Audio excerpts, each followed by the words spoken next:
Hello, hello. It's Jules Chabot here, wildlife artist. And I've just started adding a few more bits into my website and Instagram profile to acknowledge my Celtic ancestry. And of course, that's why I do these weekly wildlife wisdoms, partly because of my Celtic ancestry and the remembering that I love to share with you all about the beliefs of our ancestors. I know you're not all Celtic, some of you might be, but we've all got an ancient ancestry line, and it's fascinating to me how around the world all the different First Nations, Indigenous peoples hold very seemingly overlapping and similar beliefs about many animal species and the cycles of nature and astrology and all of those things. And so for me, sharing this with you every week in this short live brings me great pleasure, but I know from hearing from many of you that you enjoy learning and hearing more, and that it resonates with you. And I think in today's world, we probably need as much help as we ever have to stay in balance in ourselves and with the world that we're lucky enough to live on.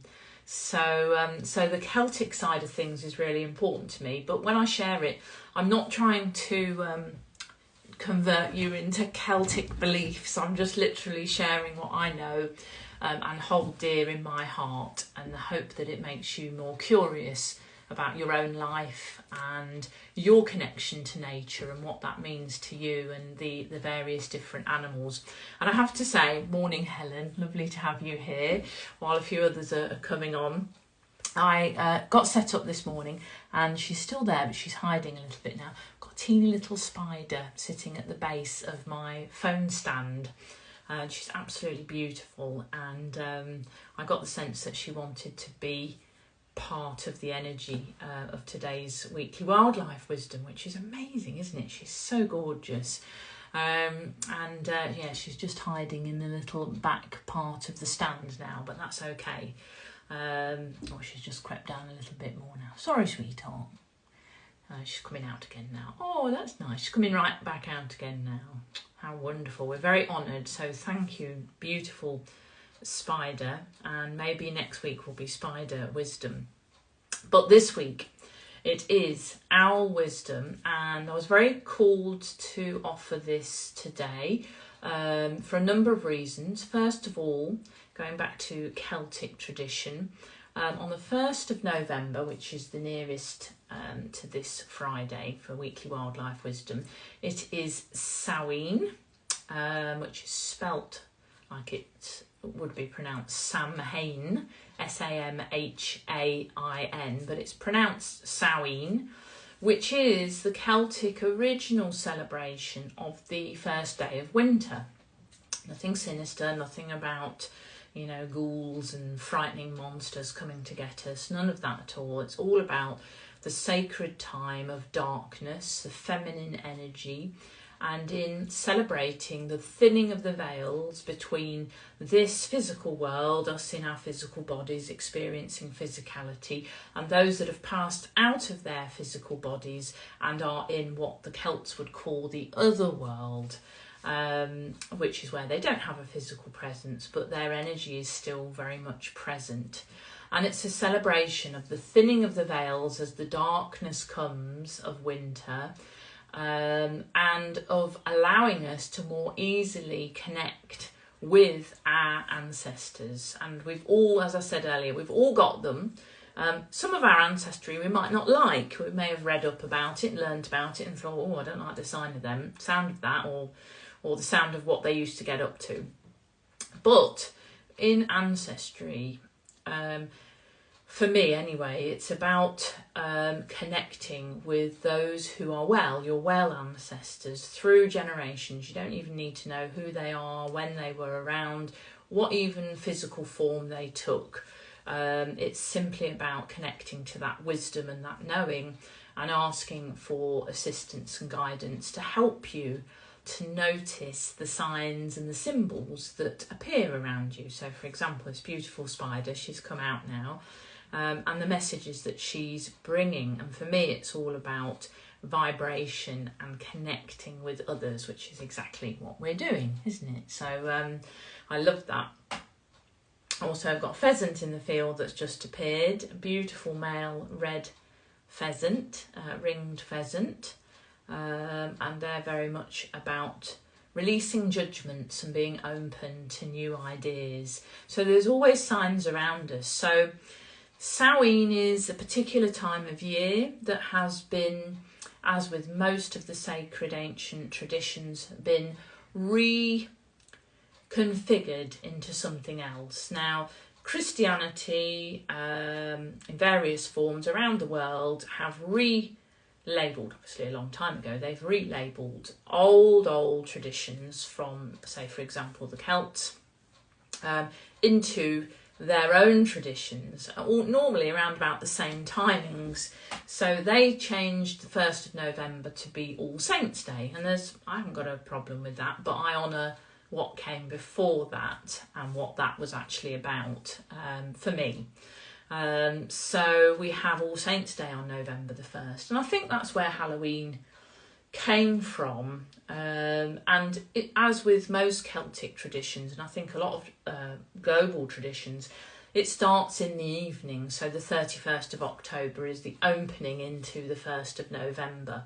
And so Halloween has been sort of greatly distorted in the commercialised capitalist world into this huge money extravaganza of buying all sorts of things. And again, I'm not anti it, I just honour what the older traditions were around it and prefer to know it as Samhain instead of Halloween.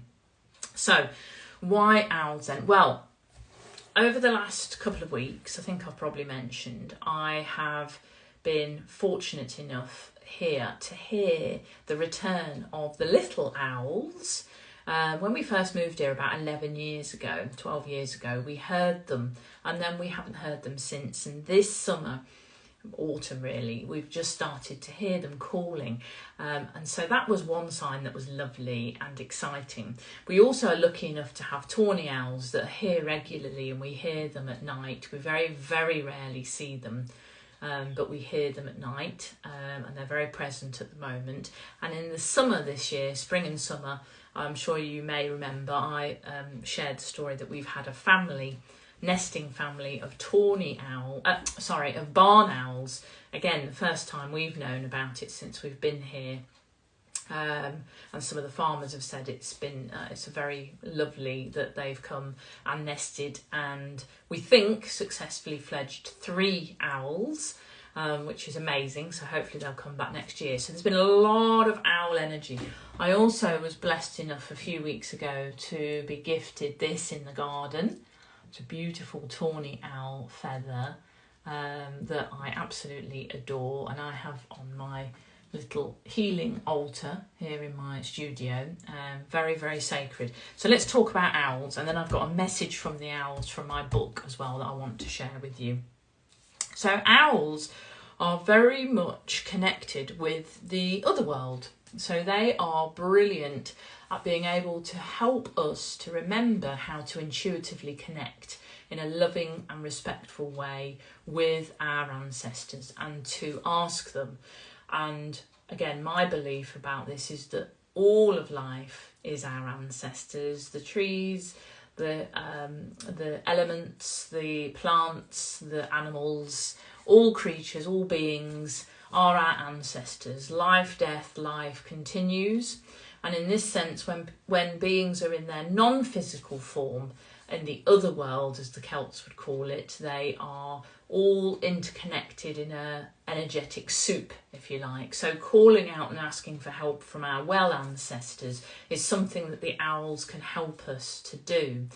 And the owls, when they're present in your life, also highlight and encourage you to honour and nurture your intuitive capabilities. So What do I mean by intuitive capabilities? Really what it boils down to is regular practice of quietening your mind, your chatter in your mind down. Being out in nature helps with that. Being present, using our senses, all 5 senses, to stay in the present moment, and noticing the things, the signs, the feathers that we pick up, the reoccurring themes that are turning up, which might be animals, it could be a particular word that you keep seeing or hearing all over the place. Nudges, they're like, I call them little, ancestral nudges that want us to remember.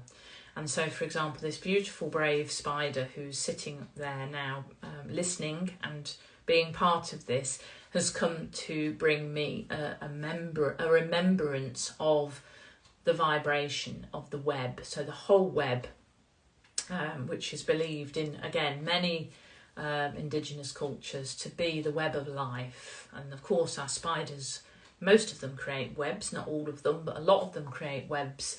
And whenever anyone enters into the web, it causes a vibration which ripples right the way through the web, and she or he, as the spider, will pick up on that and go, in this instance, to hunt for their food.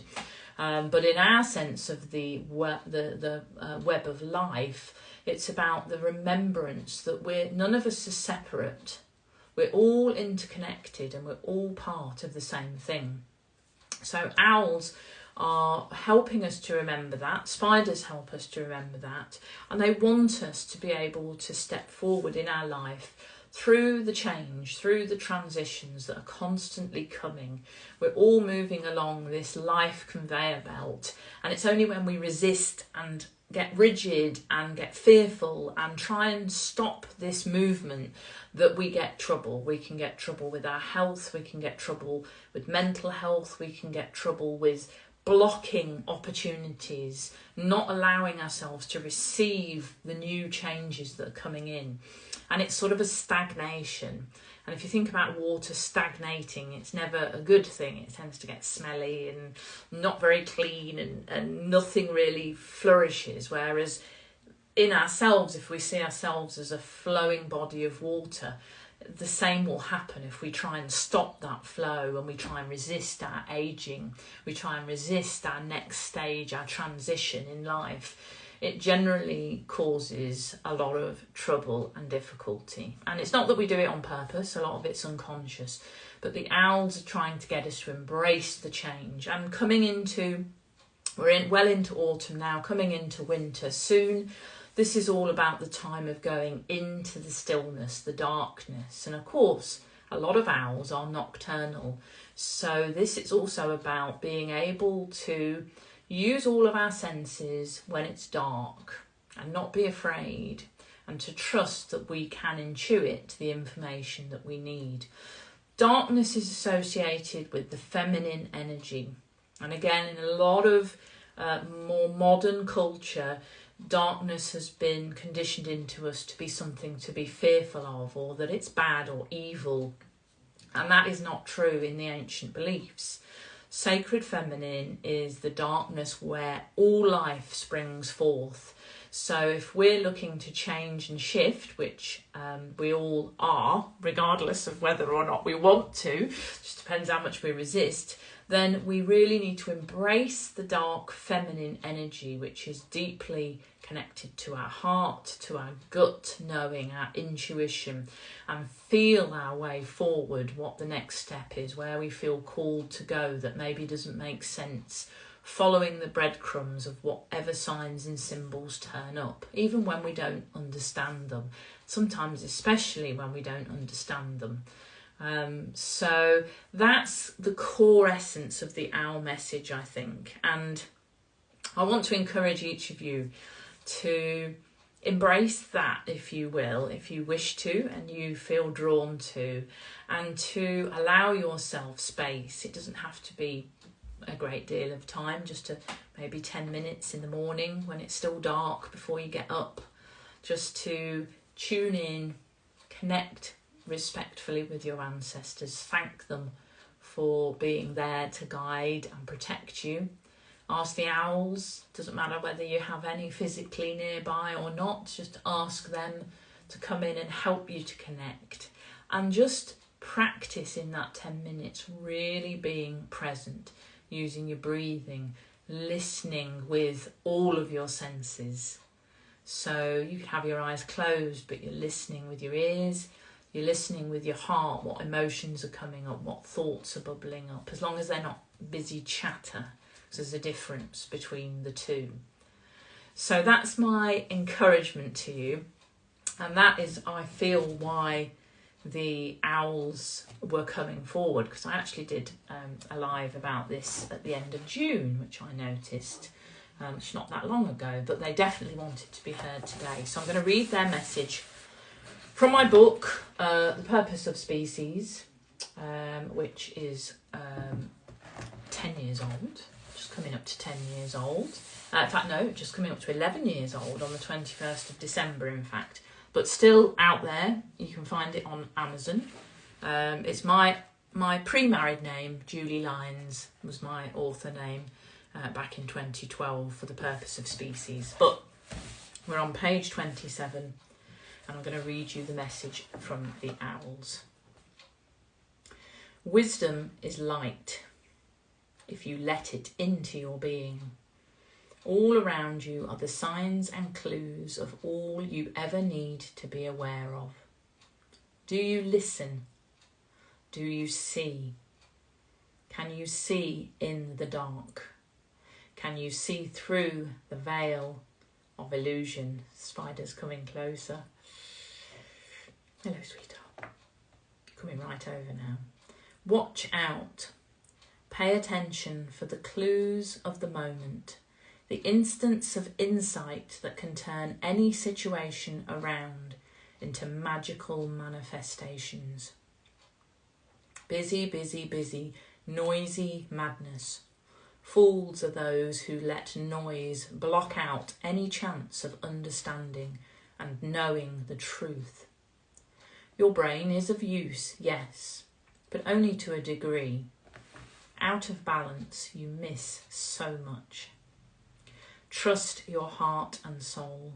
Trust your gut feelings and follow through with wise action. Like we do with our prey, we wait oh so quietly and patiently, observing, feeling, reading the situation, gathering signs, movement, scent, sounds, feelings. Then let this trust guide you on the wing, swift, sure, certain, dynamic, fluid movement towards the object of your focus. Vole.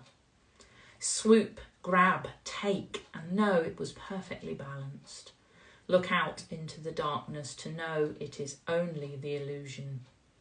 If you look with all your senses, you get all the information you will ever need. Search with patience. Be still to detect your next need for motion. Act like lightning when the signs all show. You will hit your target every time. You blend and merge stillness with decisive guided action. Power is in this blend. So I think that perfectly summarises what I was just sharing about owl. Spider's still right here, right in front of me, still on the stand, but as close as she can to me, which is wonderful. So I'm going to draw things to a close. Have a wonderful rest of your day. I wish you all many blessings for Samhain on the 1st. So it sort of starts in the evening of the 31st of October, and the energies are really powerful on the 1st of November and running into the 2nd of November as well. So it's a wonderful time to really give yourself permission to work with the darkness, the stillness inside of you, and tune in to your beautiful ancestors. Oh, you're very welcome, Helen. Thank you for being here. Thank you to everyone who's been here and everyone that watches the replay as well. I'd love to hear from you in the comments when the replay's up so that I can see them and reply. Next week, where are we next week? I can't think what the date is. Where are we? I think it's the 3rd of November, that's right. So hopefully I'll be back, all being well. Don't know who it will be yet, but that always becomes clear. So enjoy pondering and integrating owl, beautiful owl and spider energy. And I'm sending you lots and lots of love. Take care. Bye for now. Bye.